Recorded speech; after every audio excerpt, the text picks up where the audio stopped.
The Project. Kuwait. Learn. Live. Hey everybody, welcome to this episode of The Project. And in today's episode, Dr. Dinka leads the way with Sheikha Majda. That's right, who talks about her journey with depression, how she recognized that she was depressed, the help she got, and how this had motivated her to have an initiative, awareness of mental illness in Kuwait and in GCC. True local hero, as I described it within the episode, and she is an amazing person. She talks about some of the initiatives that you too can take from home as a volunteer. And she was an amazing person, very candid. I was really impressed with the way she was just talking about her experiences. So you guys listen up. There's a lot of hints of what to do if you're depressed and what you should do to also be part of this initiative. Yeah, and don't forget, if you leave us a rating or review on iTunes, you could have a chance to win one of our new limited edition t-shirts. So have fun, guys. Enjoy the episode. Enjoy. All this and more in today's episode. Welcome. Thank you, Sheikha. We are very happy that you're here. I know you're a very busy schedule. So I just want you to say a little bit about yourself, whatever you can say, whatever you want. And then we'll go into the conversation of depression. First of all, thank you for having me.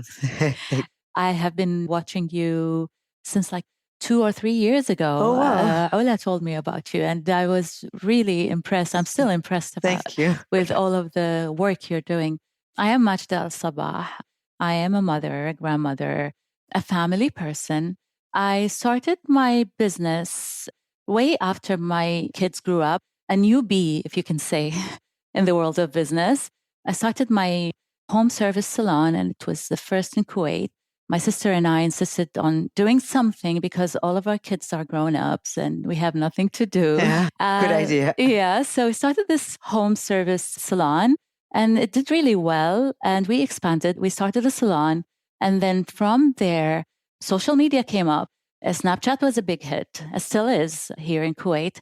They started promoting the idea of well-being and taking care of the beauty and all of the ingredients in the products and how to take care of your hair, your skin, and all of that. Because of a lot of research I've been doing and a lot of reading, I started to know more about the ingredients. One day, my sister and I decided to come up with our own formulas because we knew that people here in Kuwait, especially ladies, they take care of themselves way more than expected, and they always wanted something new. So we started this brand and it was a success.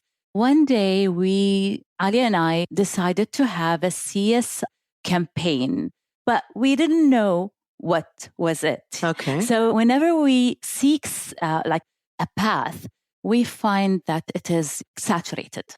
And then we kept it as is. And then suddenly, 2 summers ago, my father had a stroke. And I was alone with my sister. My brother was abroad. My mom was abroad and we were alone. And we had this big problem in front of us, trying to take care of an elder person that you find him as like an idol or icon. And then suddenly he's nothing in front of you. He's like very weak. And this just cracked me. And after that, I was depressed for a very long time. For a full month that I didn't know what I was going through. I don't know if it's depression or not. I just wanted everything to end. I have no craving for life although I am a very optimistic person, I'm very social, but that all went down. I closed down all of my social media accounts and I just kept quiet until my sister one day came to me and she said, it's time to go to a psychiatrist. Right. So it was right after your dad got ill and then you were, so because you got ill and you felt like this person who's your mentor and your hero and suddenly he is weak, as you were saying. And because seeing him that way, you felt like, did you feel like you were helpless? You didn't know what to do for him? Or did you feel like it was more about him being ill and not having your support system? I felt like it's too much to take. Bear in mind that I was like caught up with work and kid and social obligations and all of that. And this is the thing that came and broke everything. It's just this little thing that just topped, what do you say, the icing on the icing top? on the top. Yeah, that's right. That was it. It just cracked so me. Maybe you were already overstressed because you had a lot, even though they were good things. But sometimes when we have a lot of stressors and we have a lot of demands on us, what happened is that one more thing and then we get crashed. And that sounds what happened to you. Yes, and back then I didn't know anything about taking care of yourself, giving yourself some time, meditation, all of that. I didn't know anything about that. And you didn't know anything about mental health, it sounds like. Nothing at all. So, but you were busy just doing, and it was all going so well with your sister. It seems to, sometimes things happen for a reason so they can make us reflect on ourselves. So definitely, I'm very happy that you're sharing this. And as I was saying earlier to you, is that my goal is to be able to have people understand that this can happen to anyone. It doesn't have anything to do with class or money or gender or color. Anyone could be depressed. And you had many good things happening in your life and you still get depressed. And I wish people would take that I'm so happy that you're sharing your story, because what happened is a lot of people, my experience, and I've been, a psychologist for a long time, it's like they'll come to you and they'll tell you that they're depressed. But when I say have you told other people? They're like, no, I didn't tell anyone. I don't want people to think that I'm crazy. They don't want people to stigmatize them. So when I found out about you, and actually I've been following you for a long time, because I was so impressed, not only because of who you are, but I'm impressed that someone, would come out, especially in this culture that we live in, where I'm constantly bombarded with, no, I don't want anyone to know. I get people that have waited 5 years that they are struggling and suffering from depression because they don't want to go. They'll go to all these other means, but they won't come to a psychologist and help themselves. So knowing you, and you only had these symptoms for a month, and here it is, your sister comes and says to you, look, you really look like you are depressed. Let's go to a psychiatrist. And you take her on that initiative. Wow, I'm so impressed. So what convinced you when she told you, let's go to a psychiatrist? First of all, before we go on that, what were your symptoms like? Okay, I was very depressed. I don't want to socialize. I don't want to see anyone, even my sisters, my daughters. I just want them to go away. I want to be alone. So many existential questions. When you just feel that life is worthless, why are we here in the first place? And these kind of questions. So my sister approached me and I was like, yeah, okay, anything that just helps me to get away with this, because it was killing me. So I went to the doctor and she was like, you are drained. You are exhausted. You just need help. You need medication and you need therapy. And then you need to take care of your mental health for as long as you live. I'm like, okay, fine. Anything, I was crying on her chair. First time I see her and I was like bursting, crying. I don't know why, but it just happened. So all the stress was coming out. All the stress came out. And then someone telling you like, this is a solution. Was it relieving when someone says to you, look, what you have is depression? Oh, yes. Because, you know about depression. It's not something that you never heard of, but you never assume that you're going to get it. That's true. Very true. And then I started taking the medication, started telling my friends about my symptoms, telling my family, and I saw this surprise and they were against it. And the stigma was unreal. I was like, no, we got to do something. Wow. Yeah. So were family members saying, no, don't talk about this? Don't talk about it. Just take your medication and be quiet. You have not, no, don't take medication. Don't take medication. This is nonsense. Which is so true. Yeah. So many people are against medication. Yeah. Just read Quran. Yeah. Take care of yourself, sleep well, eat well, and you'll be fine. Right. Yeah. And a lot of people have that stigma that if you take medication, then A, you're crazy, B, you're going to be addicted to it. That's it. So most people don't want you to take medication. None of them. So why were you scared too that you would be addicted? Not at all. Not at all. Because, I read about it. First, I didn't know anything about it. But now, once she told me that you have a mild depression, and thankfully it was mild, I didn't wait a long time for it to go until it's severe. Actually, that's an amazing point you're just making, because people don't understand. It's just like cancer and high blood pressure and diabetes, that if you don't prevent it earlier, then it's going to get worse. And so maybe because you are educated and maybe because you felt like I really needed help and I got to get it right away, you were one of the lucky ones that were able to get treatment earlier because it's a mild depression. Can you imagine if you would have waited another 2 years, 3 years? You would have been in the moderate spectrum or the severe, which will take you longer to get better at it, you know? So it's so nice that, so when the psychiatrist told you you need medication, were you shocked? No, because I read about it. I see. Okay. And then when I went there, I was ready. And when she told me that I'm going to need some sort of medication to take care of the depression, I was like, yes, anything that gets me out of this mess. Good job. All right. So I did it and I started sharing this news with my friends and family. Thankfully, my closest family members are with me and they understand. And they were the support system, the main support system for me, my daughters, my sisters. But when you share these things with others, they just like try to stop you. Right. Yeah. And I was like, okay, now I know what we're going to do with the CSR for ASAP.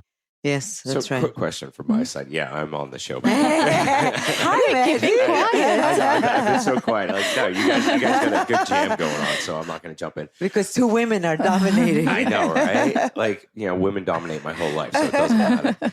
My question goes to the family stigmatism that comes with the friends and family. You said they were all like, no, and they were all shocked by it. How did that make you feel? Did that drive you into a deeper rabbit hole, so to speak? Or were you like, all right, no, now did that kind of light the flame that sparked everything? That's what absolutely happened.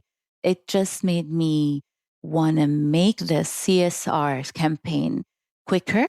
Surprisingly, it was one of the main reasons that got me out of my depression. I have a purpose now, and this purpose is divine, and I can see we can make lots of things from it. When I go to the office for these meetings, undressed, not even combing my hair, I just want to go and work for it. And that's what took me out of depression, alhamdulillah. Mm-hmm. Well, I remember when you had the video, right? Mm-hmm. Mu'aib. Yes.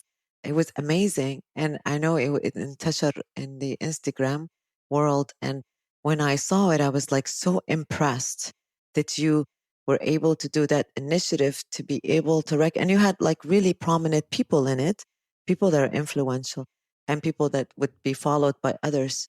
How did you get this idea to do a video that says Mu'aib? We wanted to spread the word quickly. We have a lot to do with the stigma. I mean, tell me about it. Yeah, until now, I don't see myself as successful as I should be because the society needs a lot of help. It needs a lot of awareness, needs a lot of education. And we're doing this constantly, but I think it's not enough. And I think we need to do more. I just came up with the idea because I wanted the word to spread out quickly. So we came up with this idea that we grab as much influencers as we can. The thing is, all of them, they were very supportive and they didn't take any penny. They said, we want to do it 100% free because we believe in this cause. And this was just made my day. Amazing. That's true. Yes. That tells you how many people actually really want to support this initiative and they really want to be able to help you. Because, you see it. We have to give credit that there are more and more people going out there and talking about Nowadays, the stigma with mental health. And you have a lot of like doctors and psychologists all going and putting things on Instagram, trying to help people be educated. But then, as you said, it's like no matter how many people out there we can tell. I mean, how many more videos can I do? How many more classes? I've been teaching for like forever here. And every time in my classes, if you have depression, if you have anything, it doesn't have to be depression, anything that you don't understand. Sometimes people have these symptoms, but they don't know what it is. So no matter how much I go out there and say, look, because I constantly get questions like, well, how will I know I need a psychologist? And I say, if you're asking me, it means you need one. Because obviously something is bothering you, right? And most of the time, people don't understand the difference between this is normal. Like, it's normal that I want to sleep and I don't want to get up today versus when do I know oversleeping and not really taking care of my hygiene or myself, it becomes a problem. So I feel like for you, at least someone came, or even you yourself. So obviously you yourself realized that there was something going on with you that was not the real you. Like you realized that there was a change in your behavior and physically, mentally. So I think people don't understand that there is a change that happens in your head that makes you feel like you're not yourself anymore, that something has happened. Maybe you knew it was depression, maybe you didn't, but a lot of people don't know what it is. So you'll get these questions like, well, how will I know I need to see a psychologist? What about if this could be a physical problem, for example, not a mental problem? And so for you, if someone comes out to you and says to you, like, when do I know I should go see a psychologist? What would you say? The best thing that the same thing that you said is, if you are asking about it, that means you're having a problem. But we need to be self-aware. This was not with me back then. I wasn't aware of myself. I couldn't monitor my thoughts, my feelings.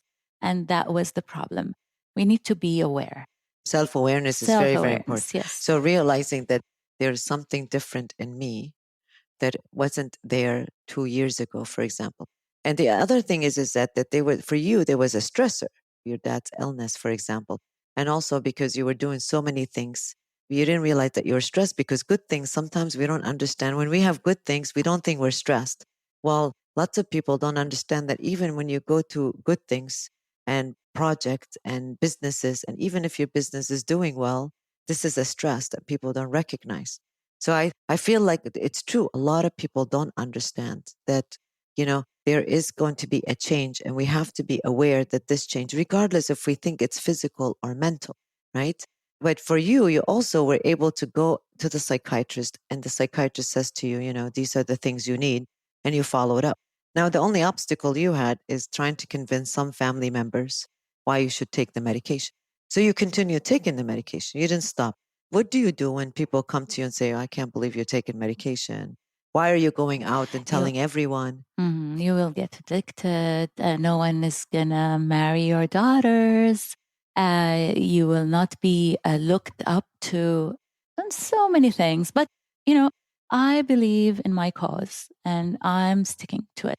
Those people that were talking about this now change their minds because of the awareness campaigns that are happening. It's not just ASAP. We have a lot of people that are, calling for this cause.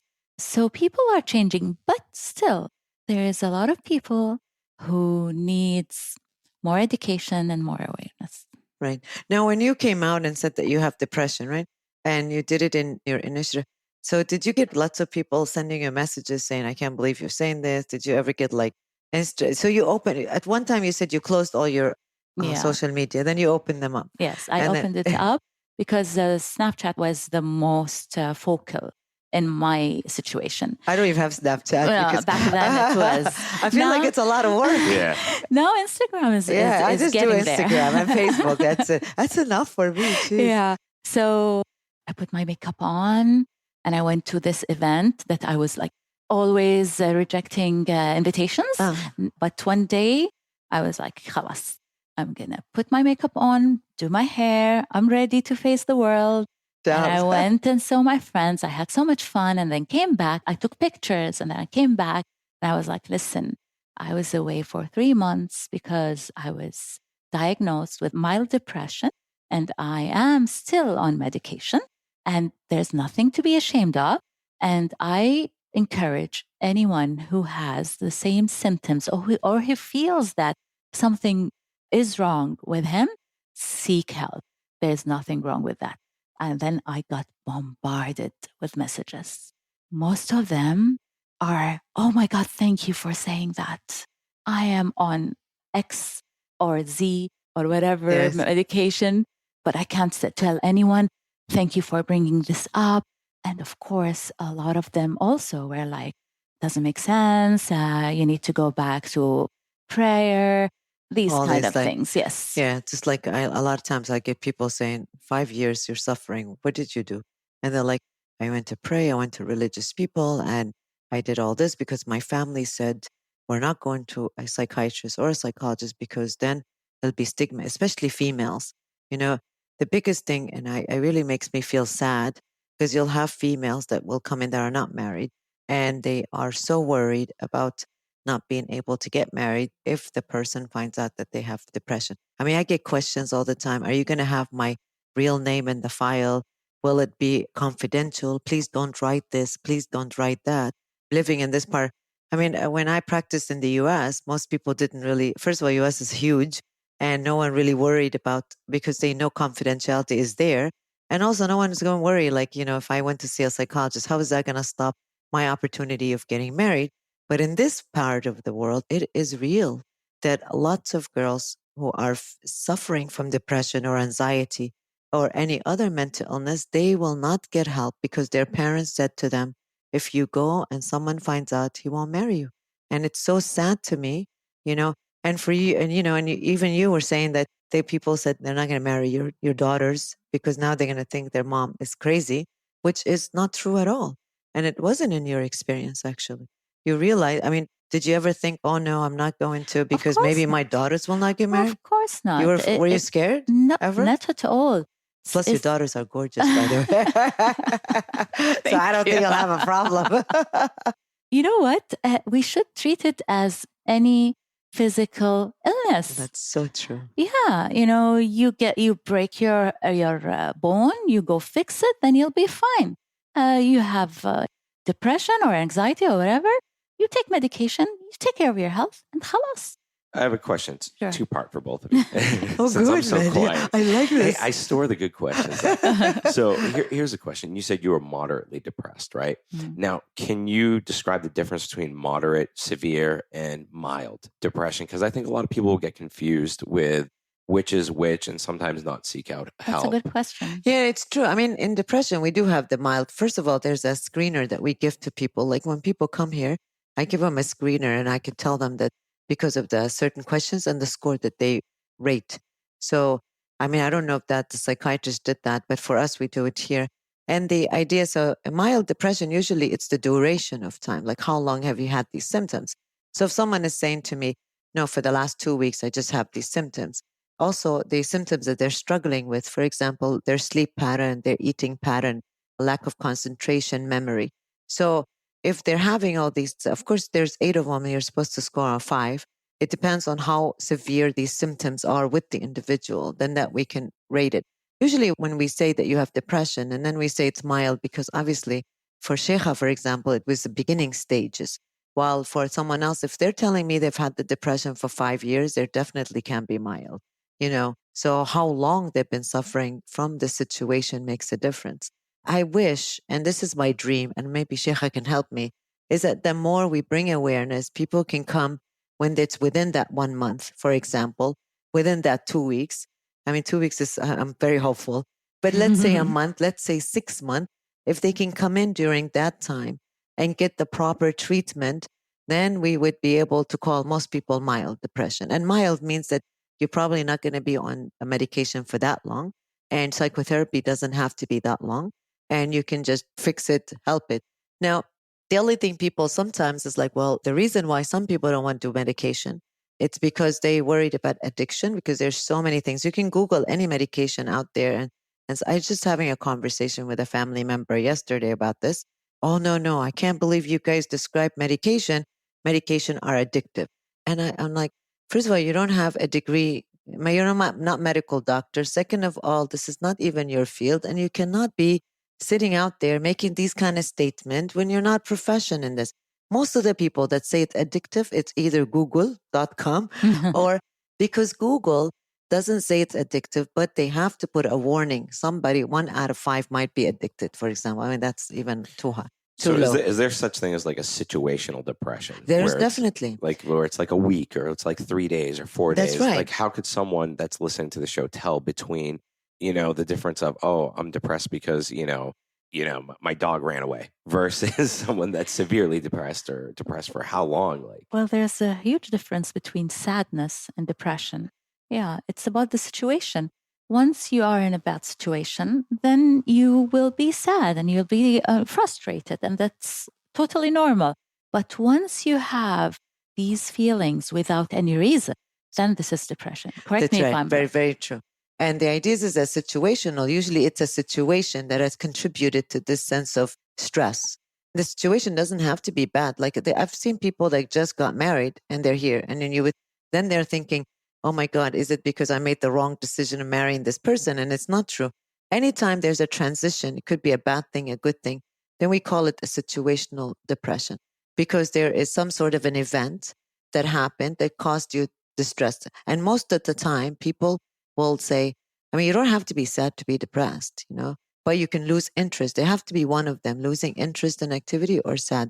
So most people think that sometimes you talk to someone that's depressed, they're like, I'm not really sad. Because they're beyond that. Now they've lost interest, they're not sleeping, or they're avoiding people. Situational, they'll tell you that I'm just feeling stressed ever since I've got married. Like say this couple that I know, ever since we got married, I'm feeling, because it's an adjustment, right? We don't live with the person before we marry them. We're living in a space now. It's not the same space. There's so many, I mean, you got married, Mahdi, so I'm sure there's a complete different situation. Now you're responsible for someone. You can't just pick up and leave and go see your girlfriends without or boyfriends or whatever, without having a set plan. There's a plan for a family time. So even if it's a good event, you could still be stressed because of that event. While depression is more intense and severe kind of symptoms. And I think it's a great point that you made. A differentiation is one has a reason and the other one just happens. I guess for Sheikha, she could have said it was because of her father, but I think it's probably the father was just the icing on the cake, I guess. But it was more because of other things. And that was the straw that broke the camel's back. Is that what they say? I was waiting for that one. I didn't want to correct anyone. I was like, when are they going to say that one? Well, we don't really use it that much, but it's true, So, I mean, and I think that's a good question. You had two questions. But that was it. You were saying that you were avoiding everyone for a whole month? Yes. And then it took me 3 months to go back to normal. It took you 3? Like 2 months of medication. Do you still have 2 months? So you don't have to take the medication anymore? No, I stopped and then I went back. And then, oh, you did? Okay. Yes. So when you stop and you go back, why did you go back? You felt like... I went back. I stopped it because it's time to stop it. Right. And then suddenly I felt this, when khalas, I became to thanks to therapy, I started to learn about the pattern. So there's a pattern for depression. Triggers. Right. Once this episode happens, it means, you get those signs and then you go through certain kind of situations or, for myself, a lot of sleep or sometimes lack of sleep and gaining weight. I gained so much weight. Because of the medication, you think? No, because of the depression. And once I go back to medication, I just control my weight. That's right. Yeah, because one of the symptoms actually is lots of people, that's how they recognize also that they got depressed. These are the two common ones. But there is other symptoms. But most of the time people will say, I started to sleep too much. I don't feel like getting up to go to work. So they're missing a lot of time at work or school. And that's another distinction, is that when people start to have interruption in two activities, like with their school, work, or family, right? And then the other thing is eating a lot, because you're sitting at home, you're sleeping, and it's an emotional eating. Also, a lot of times are people feeding themselves because they need that. In my case, I don't eat a lot. In fact, I do diet while I'm depressed, but I still gain weight. Right. Okay. And I don't know what's the formula. I don't know. But that was my case. And it still is. Once I'm depressed, I just khalas. Yeah. I go bigger. And so with medication, it makes you concentrate. Oh, yes. Yeah. Yes. It makes me sleep well, eat moderately, and feel good. Right. Yeah. So do you ever feel like why do you need to give it up? It's the same thing as like people with high blood pressure or diabetes. They have to take this medication for life. Would you mind taking it for life, or do you feel like, no, you need to have some? I wouldn't mind at all. You know what? If you are happy and one day passes by without these feelings, I'm very thankful. Yeah, that's true. Voila. Because it gives you a sense of yes, yourself. Yes. You have an awareness. Plus, you have all this energy to be able to do so many things. And then you can be able to achieve this goal or this intention that you have to bring awareness. I was going to ask you, because we talked about the medication, not psychotherapy. So you were doing medication and psychotherapy. Do you feel like So when people ask me, I don't want medication, I just want psychotherapy. And there are other people saying, no, I just want medication, I don't want psychotherapy. What do you think helped you the most? First of all, we are not the ones who decide. That's true. I don't know how people without a degree, they're deciding. Most of my followers, when they approach me, they were like, listen, we want to go to psychotherapy, but we don't want medication. I'm like, no. Before you go to a psychotherapist, you have to go to a psychiatrist and he will diagnose you, see what's going on, see if you need medication or psychotherapy. That's right. That's it. In my case, both of them helped. Medication just helped me get rid of these bad feelings. Right. But biological symptoms. Yes. Psychotherapy didn't only take care of my mental health, it gave me those tips and tricks to learn how to live correctly and deal with the circumstances around me. And that is something that I really, really want everyone, even if you were 100% mentally okay, you need to have these sessions. I don't know what they call them. Can you call them psychotherapy when you're not mentally ill? Yeah, of course. I mean, you can call it, because psychotherapy is it's about training you on how to recognize your triggers and helping you be able to live a much more fulfilled life. So when people are depressed, they're not able to make decisions and they're not really able to focus on the situation. I mean, and that's what I tell people all the time when they say, I don't want medication. To me, I feel like I'm like you. It's like you can't make that decision. There are some psychological disorders that doesn't really require medication. And there are other ones that definitely, like bipolar, you have to be on medication. There's no question about that. Schizophrenia, for example, there are panic attacks, OCD. I mean, there are many disorders, we can go on and on, that really has two factors, the environmental and the biological. So if you can get rid of the biological symptoms where you can feel happy to be able to move on a day-to-day, but the problem is still exists. And that's what people don't understand is that, yes, I can take medication, but if you don't really learn from psychotherapists, for example, how to solve the problem that you're in, what triggers can you do? Like you're saying, like now you know that you have to take care of yourself. You have to have me time, that you have to realize these are certain triggers. If they happen, I have to watch myself not to fall into depression. Like you would have never known that if you wouldn't have gone to a psychotherapist who tells you, look, these are what you need to do to take care of yourself. When you have this problem, this is what you need to do. And we cannot just dismiss the idea of the support you get from your therapist if she's a really good one, or he or she. A psychologist acts like a support system. We're there. I mean, for my people, like they can even call me, they can WhatsApp me, sometimes they have a decision and they haven't come to see me for a couple of weeks, which is no problem. Can I do this? The other day, a teenager sending to me, she's been mad with her best friend. Can I send her this message?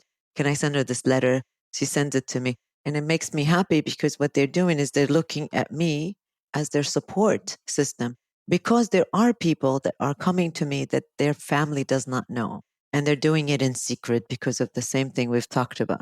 So I'm the only support that knows. I'm the only one that knows they're seeing me. I'm the only one that knows their problem.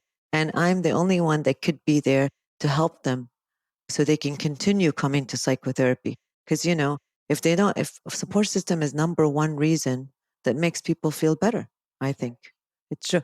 I mean, for you, even though some people were not, supportive of you, but when you're saying that my sister was, my daughters were, people like that, it makes a world of difference. Of course. I would like to put the spotlight on something that we started doing recently with campaign. We came up with Dr. Abir, right? Yeah, Dr. Abir. Isn't she wonderful? Oh, she is amazing. We love her. She's coming to lecture in my class. Right? Yes, in 2 weeks. I love her. So we started this support group system that people, of course, it has to be 100% hush-hush and nobody should know about it. And imagine a lot of people really got the intention to register and show up. And there were men and women together at the first meeting. No, we need these support groups. Believe me, inshallah, with our united help, very, very good will to do it, we will. We will, because so many people are needing this, but they don't know where to go. Right. And the thing is that like long time ago, I remember in another clinic I was at, we try to do that. Like, for example, there should be a support group for depression, and there should be a support group for teenagers and eating disorder, which we lack so much out here. The idea is that, not only medication and psychotherapy, support group really helps. In the US, for example, most all the programs, this is their treatment plan. You go to a psychiatrist, you go to a psychologist, and you also have to have once a week support group where you can sit there.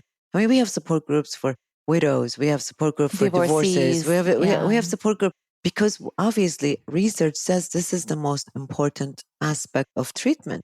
And so even if they don't come to see me, if there was a support group where they can go and feel safe, support group, the most important thing is they have to feel safe with the person running it, with who's there. So if we can really do this initiative, it will be amazing. It should be something like what we call it here in Kuwait, Chai Laha, where you go to with your friends to a cafe and chit chat about it, about your thoughts and feelings and problems. I think it should be something like that. The more we normalize it, the more it's going to spread. That's true. So the Mind Me campaign, do you think that more and more people would be open to coming to these support groups? They started coming, although... now, which support group do we have? Just in general, or? Planning to have, for every symptom, a certain support group that is specialized for them. For now, we started with depression because we lack experts. Dr. Abira was kind enough to, manage everything, but eventually they have to be the ones who take care of the whole group. Self-sufficiency. Yes. And that's what we are going to teach them slowly. And once they're ready, they can go and start expanding their groups. Right. So they would serve their own support. Yes. It's similar to the, what do they call this? Addiction groups. AA and NA. Can you imagine that we have a lot of AA and NA meetings here in Kuwait? I never knew. Wow. That's a shock. Oh, yeah. That is a shock. And AA meetings usually are held in churches. Okay. I don't know. Yeah. But the NA are more popular than the AA. And you can find that if I gave you the schedule of the places that are held, the NA meetings are held in, you will be shocked. It's everywhere. Wow. It's everywhere. Only there's men only, there's closed, there's open. I can believe it. I can believe it though. Yeah. In our society, I definitely can believe it, especially because everyone keeps it quiet. Yes. Now, a question for you. When you talk about support and support system, your supporters, the people behind the scenes who have supported you in this, how hard was it to find people to actually support an initiative such as this and tagging their names to it? Because, we both know how our society is and the stigmatism to it and everything. So how difficult was it to find the supporters from behind the scenes? Well, as soon as you put the spotlight on yourself and you say, come on, I did it. I have the problem. Come on, people, listen to me, hear me out. And then people started to come because you normalized it. I found out that so many influencers had the same problem and they reached out to me and told me, thank you, Majda, for normalizing it. And now I can speak about it. People now are speaking about it, which is, for us a huge success. So I think the key is to lead by example. Right. It would be a weird initiative to have if you are making some sort of an awareness and, you yourself are struggling with something and not really recognizing it in public. It's the same thing like when we have all these influential people like in Hollywood and they come out and they say, like Angelina Jolie came out in public and said that she had eating disorder and she had lost at one time, she was 45 kilos. So the idea is that when people know that it's happening to people, prominent people or anybody can happen this, then you're educating them. I think this is amazing. And this is exactly why Mahdi and I were doing this podcast. I said to him, my goal is to be able to bring people that have these experiences and have struggled themselves with some sort of a mental illness. So that way this is the way to normalize it. It's, when people walk around and then, I tell my students all the time, they laugh. I hate to tell people I'm a psychologist when I'm in a place where they don't know, because as soon as the first comment comes out, it's like, oh, you work with crazy people. And so it bothers me because it's like, look, I don't see any crazy people. And, it's so the automatic is like, oh, you must see crazy people. There must be, they assume that this clinic, we just bring all these crazy people here and this is who I deal with. And that's so sad to me. So But I always you tell don't my student, I hate telling people what I do for a living. Yeah, but you know what? You cannot blame them. They are raised this way. The Yeah. society are projecting these ideas on them. It's true. Yes, Yeah. it's So true. it's our job now to break the stigma and normalize. I mean, things. sometimes even people like on radio, on TV, people that are like voice could be heard in a more positive way. They make these comments, right? And I think with you have tried so hard to make sure that people don't make this comment like you're crazy or who goes to a psychiatrist, only crazy people go. And even with the support group that we're talking about, it will bring more. I mean, there are so many people out there suffering in silence. And that's what bothers me, because they think A, there's no one else that can understand their experience. B, they think that they're going to be made fun of in this part of the world. And C, they don't know where to go for help. And sometimes it could be means of like finances. Sometimes it could be just being able to get here and having it be a secret. I mean, like I said earlier, so many people worry about. I mean, like I take my students to the psych hospital every year, and now we'll be going hopefully in December. And the reason I do that is because I want them to understand A, that looks like a normal place, B, the services that they can offer in case they can't afford private clinic, and C, also because there's so much stigma about if I open a file, anyone can have access to my file. And, every year I get the doctor who's touring us reassuring the students, this does not happen. No one can get access to your file. No one can read your material. It's a fear, and it's a realistic fear because we do live in a society that as soon as you open a file, I mean, they still talk like red card. If you go to psych services in like psych hospital, you have a red card. Like There's I nothing. laugh. ماكو شيء اسمه red ماكو شيء اسمه card. card. أبداً. It's just something that people came up with وخلاص. I don't know where they came up with. I don't know. I mean, red card. Yeah. And it's like, you're supposed to be able to do anything you want, like violate the law. Yeah, and with get the away, red get card. away with Yeah, get away anything. with it. Yeah, I know. Is that right? is that what it means? That's what people say. Yeah, that Because doesn't. I don't exist. really understand red card. Like, you're not going to get I a think red if you card. commit a crime, you're going to jail. That's I think we can all إيه، agree. خلاص. With the red card or the green card. Yeah, It I know, doesn't right? It matter. really doesn't. But just back to the question, I think I may have worded it differently. Like, for instance, my wife, she's a power lifter. Yeah, I've talked about that. And people were shocked that I was actually supporting her through that. Have you gotten the same thing by people that help you behind the scenes, like in terms of the support system who are supporting you? My first supporter that I barely talk about is my husband. That's what I was getting at. 'Cause with every great woman, there's a great man. And with every great man, there's a great woman. Yeah. He doesn't like to be brought up a lot, but frankly, he was the number one supporter. He was like, you know what? You do whatever you want. I support you 100%, although he doesn't know anything about mental health or campaigning or whatever. That's amazing. Yeah. He doesn't, he's a very, like a classic military guy that he has nothing to do with these things. But he said, whatever you want, you will get. You have my 100% support and do whatever you want. That's nice. Yeah, eh? I am really lucky. That's why I'm not pro-feminism a lot because I understand that a lot of beautiful women, successful women, they have this power from their husbands. So to be frank, nobody speaks a lot about men. That's true.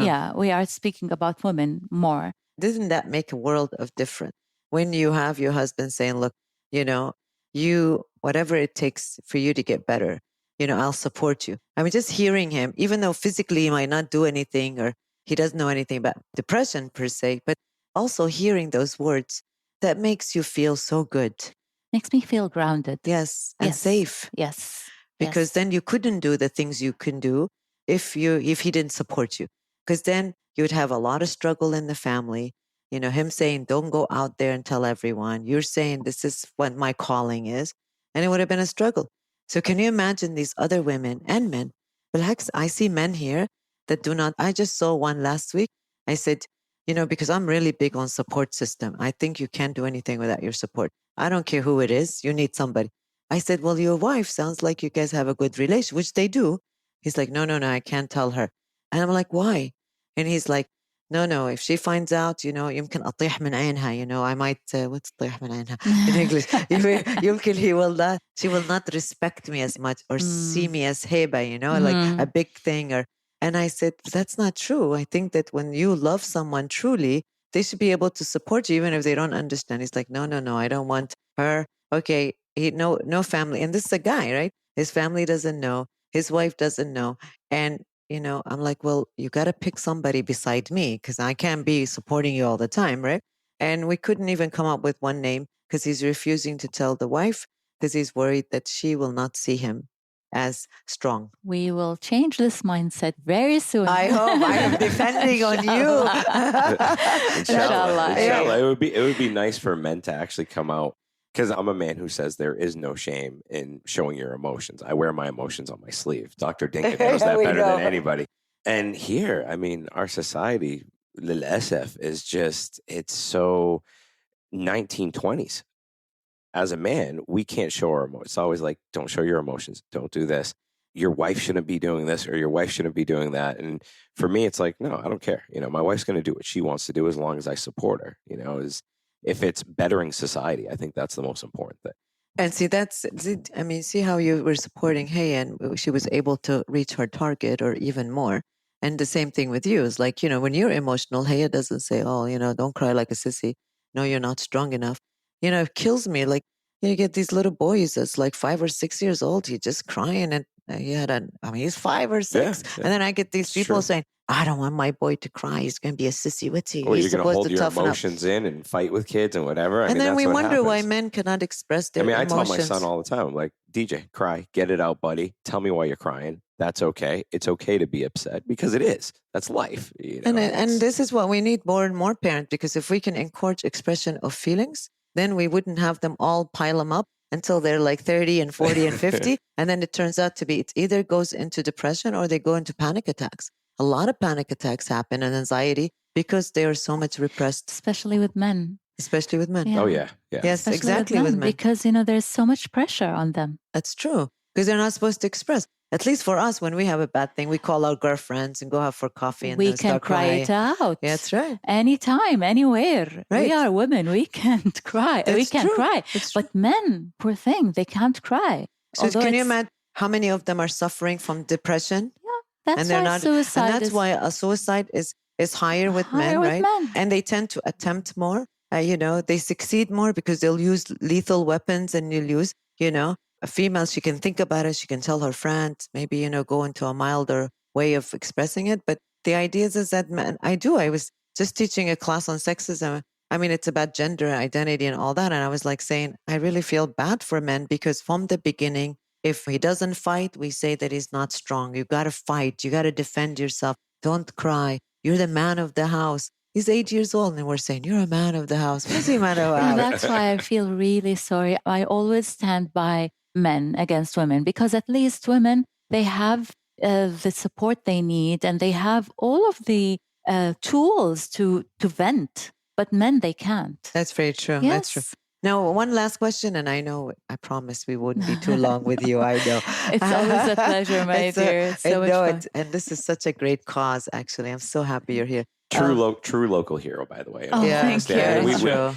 I'm a lot into the fitness game and with athletes and everything, and we always call them local heroes. But I think to have an actual local hero here that's doing something in society to better it is amazing, truly amazing. Thank you so much. Well, I try, and I'm not alone. I have a higher voice because of my, followers. But a lot of people are working more than I am, and they are working on laws. Others are the hospitals. There are a lot of people working. I am just their voice, and I am not an expert. People call me a doctor, but like, no, I'm not a doctor. You are by now. All this research. I am a survivor, and I'm an advocate, and that's it.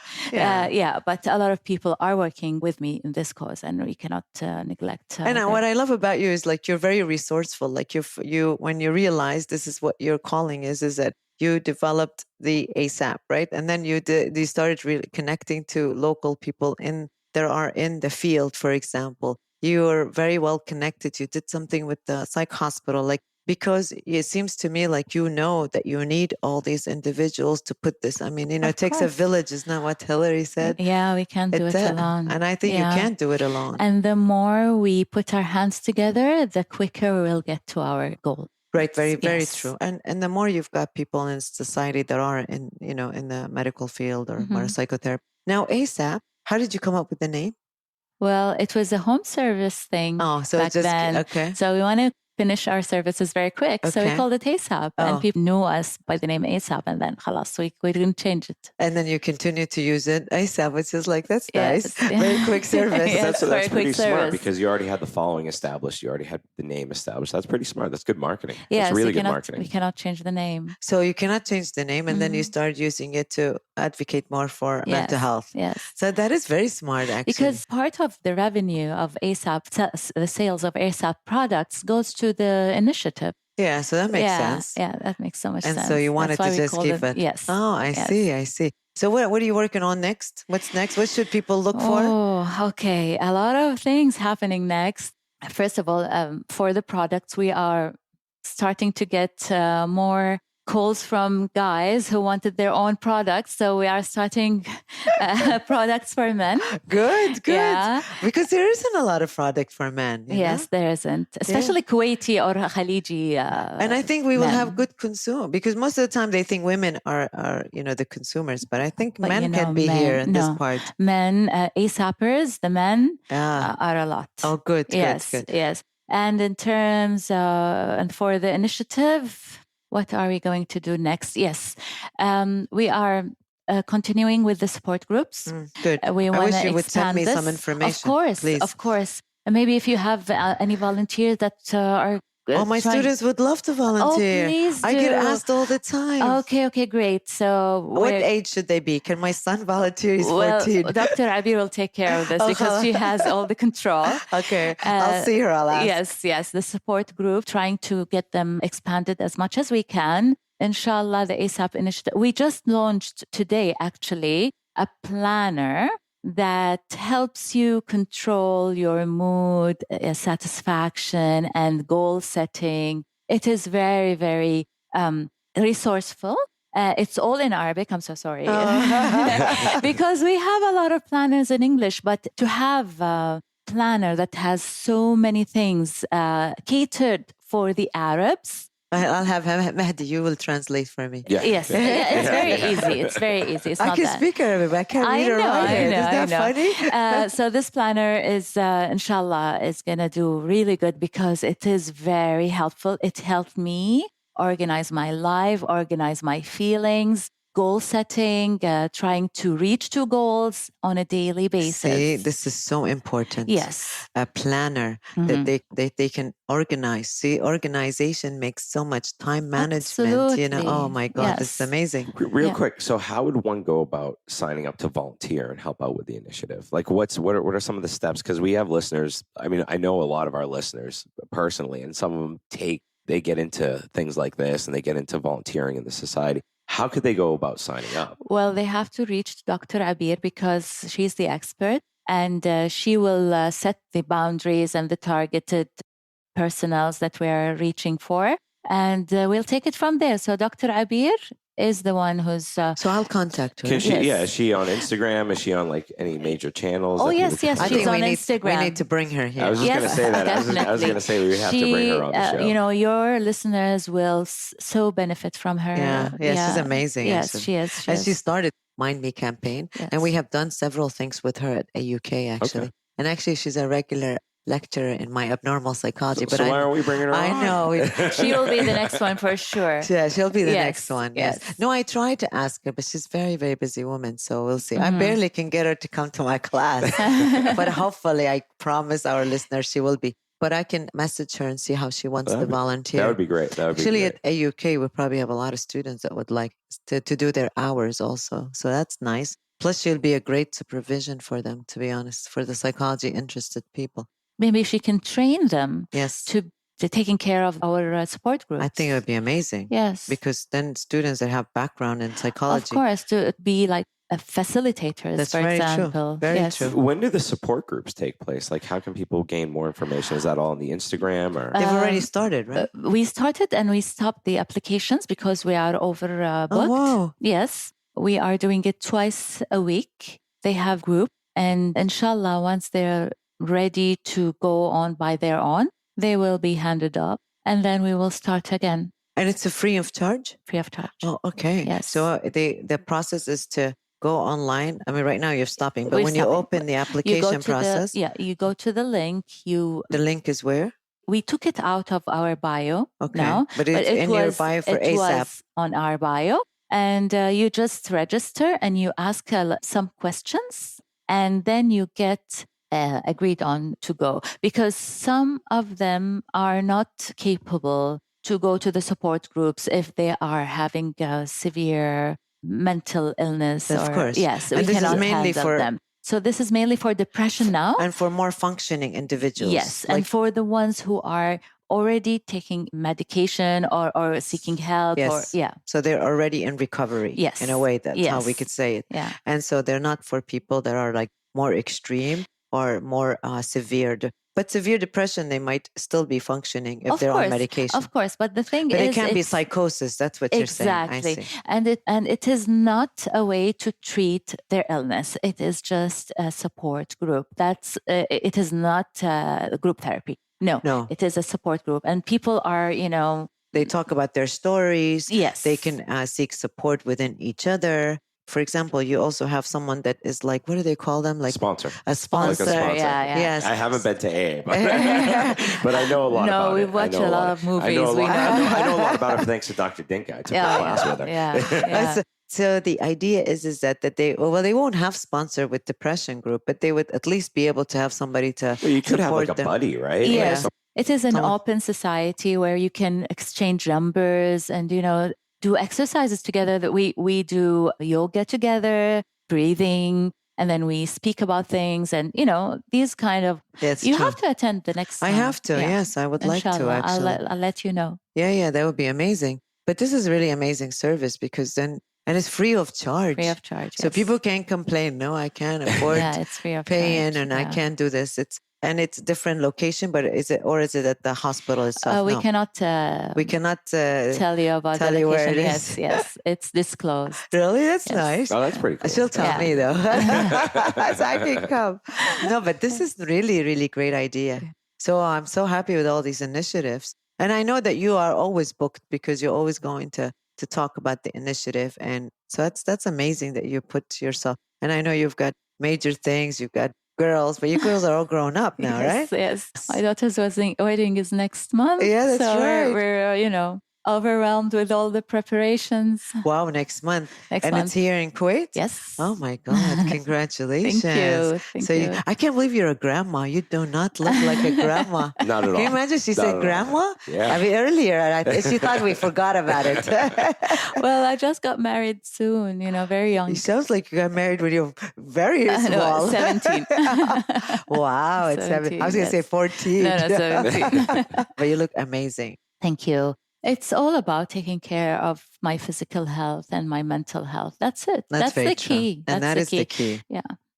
Because people always act as this. We watch too much movies. We always think these depressed people are like walking around and they're moping and they don't know that, you got people that are depressed with you every day. Yes, anyone can be I was telling depressed. someone my student, I said, I don't know what she said. No, I don't want to talk about my depression. I don't know. She said something like that. And I said, do you know that 1 out of 4 people is depressed? There are probably 4 or 5 people in the class that are depressed. I mean, Yes, this no, statistic. Now depression is like the flu of the mental health. It's like all of us are going to be depressed at one time in our life, the way it's looking. And it means that we might be situational. It might be mild. It might be different. And genetic, we cannot dismiss that. If you have it in your yes. family, you will are get more it. prone. That's Yes. right. So I'm so happy that you're here, to be honest. So I can't much. tell you Thank how you much for I'm having so me. Thank lucky. you for introducing me to Hadi. Mehdi is the- Mehdi. That's all Sorry. good. It's all, hey, that's why I'm the sidekick. Mehdi's he's so much into he has a minor in psychology. Yeah. So he's- Mashallah. Yeah, I Like- would have majored, but But you have a lot of information that nobody else can have, Yeah, have to give we credit can where it's use due. you. We And can he gets use free you. psychotherapy here. She gets free psychotherapy too from me. I do need it. No, I'm going to Sheikha. You haven't solved any of my Oh, problems. no, She no, will. no. I won't. I'm just an advocate. Well, thank you so much. Thank you. Thanks a Thank you. lot. Thank you for having me. And I hope your listeners can just gain a lot of information from this podcast. And Me too, I do. hopefully- And if you ever need me for anything, please let me know. Thank you so much. I out. could use anyone's help. Yes, to yes. be So frank. anything you And guys if you ever have something new that comes up and you want to jump back on the podcast, please Akid. feel free, I because will. this is an open platform where you can really discuss anything and get into all the Thank nitty gritty you. about everything. Thank you. It's so sweet. Thanks a lot. Thanks for listening to this episode. If you enjoyed it, please head over to iTunes to subscribe, rate, and leave a review. You can also find us on Instagram at The Project Kuwait. Thank you, and join us next time.